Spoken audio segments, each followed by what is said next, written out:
Salut les omnifooteux, on se retrouve pour débriefer de ce Bordeaux PSG qui a eu lieu hier.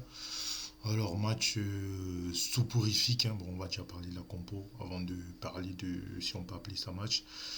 Alors il y avait 5 changements par rapport à Dijon, hein. Donc on avait Dagba qui prenait la place de Kerrer. À gauche on avait Kurzawa qui reprenait sa place par rapport à Diallo. Le terrain on avait Gaï qui remplaçait Herrera. Devant, on avait Icardi qui remplaçait Moïse qui malheureusement a chopé le Covid. Côté droit, on avait Sarabia. Et à gauche, on avait Draxler qui rejouait là depuis. Ça faisait un moment qu'il avait pu rejouer à gauche, hein. Presque depuis ses débuts à Paris, hein. Bref, que dire du match. Voilà, comme je dis, match soporifique, hein. Paris a joué en tout et pour tout quoi, peut-être 30 minutes. Voilà, 30, allez, 30-35 minutes. Mais on va parler des prestations individuelles, hein, justement, puisque le match, il n'y a pas spécialement grand-chose à dire. Alors, on a vu quelques enchaînements, on a vu un Rafinha qui continue sur sa lancée, hein. Voilà, il confirme ce qu'on savait déjà, c'est un joueur de qualité, c'est un très bon meneur de jeu, il a donné le tempo, il a fluidifié le jeu, voilà, il a fait du Rafinha, quoi. Sarabia, très bon, bah, qui est compensé par un but, hein. Ah, mais même à part le but, il a fait aussi deux passes à un moment dans la profondeur, mais comme Icardi, voilà, Icardi, c'est pas ce genre de joueur, hein. Il a fait deux super passes extérieures du gauche dans la surface, mais elles étaient un petit peu trop longues.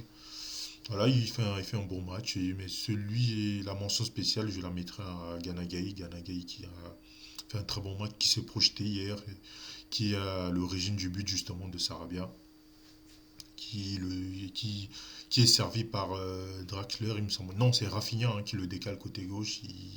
Il rentre dans la surface, il sert Sarabia en retrait, qui fait un magnifique contrôle du droit et qui frappe croisé du gauche.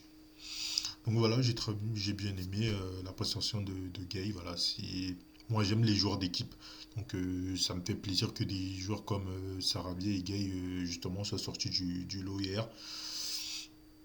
Donc voilà, il y a des joueurs, c'est peut-être pas les plus beaux à avoir joué, hein. Notre gars, c'est pas le plus technique de l'effectif. Et Sarabia, c'est pas le mec qui va te faire des passements de jambes ou qui va te faire des grosses actions d'éclat qui vont passer partout. Mais ils vont se battre pour l'équipe. Moi, j'aime ce genre de joueur-là. Donc c'est bien que hier, ce soit un peu ces deux-là qui aient un peu crevé l'affiche. Et Draxler, oui, j'en ai parlé, il continue sur sa lancée lui aussi. L'arrivée de Pochettino, ça lui fait du bien. Il a un peu plus de temps de jeu, il prend en confiance. Donc, de toute façon, on va avoir besoin de ces mecs-là. Alors, si on continue sur les postes individuels, bah, on a eu Dagba qui a enfin, on va pas s'enflammer, hein. Il est monté une fois, voilà, il n'a pas fait de passe en retrait, il a fait un centre, ça a été contré. Kurzawa, il a fait son match, il continue sur sa lancée, il a été correct. La charnière centrale Marquinhos Kimpembe qui a.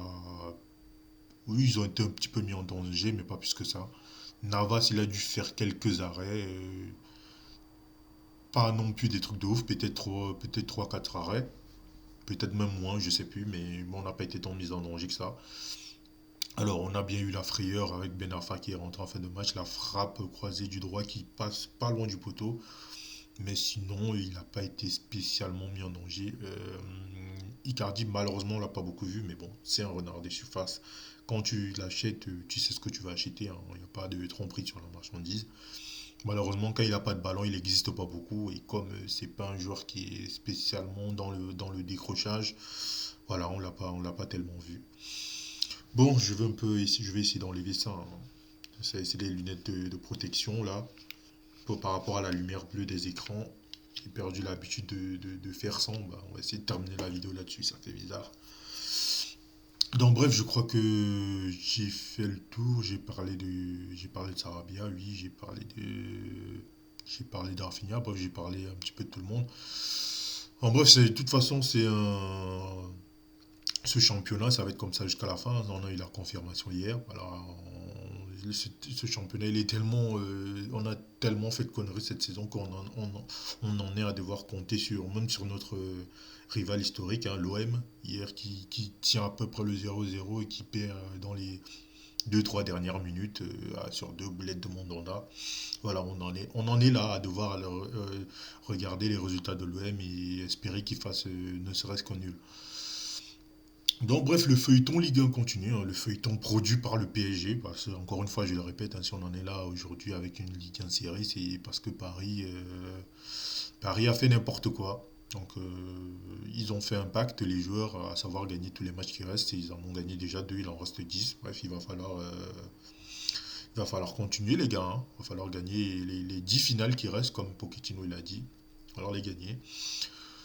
Bon, je crois que c'est tout ce qu'il y avait à dire par rapport à ce match. Un match soporifique, mais comme disent les joueurs de Ligue 1, l'important c'est les 3 points. Voilà.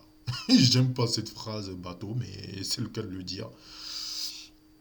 Donc, c'est tout ce qu'il y avait à dire. Dis-moi ce que tu as pensé de ce match. Donne-moi ton avis en commentaire. Lâche ton petit pouce bleu si la vidéo t'a plu, commente, partage et abonne-toi si ce n'est déjà fait. Alors, ce week-end, c'est Coupe de France face à Brest. J'espère qu'on va s'imposer parce que pour moi, ça reste une compétition importante, même si pour certains, elle ne l'est pas. Voilà.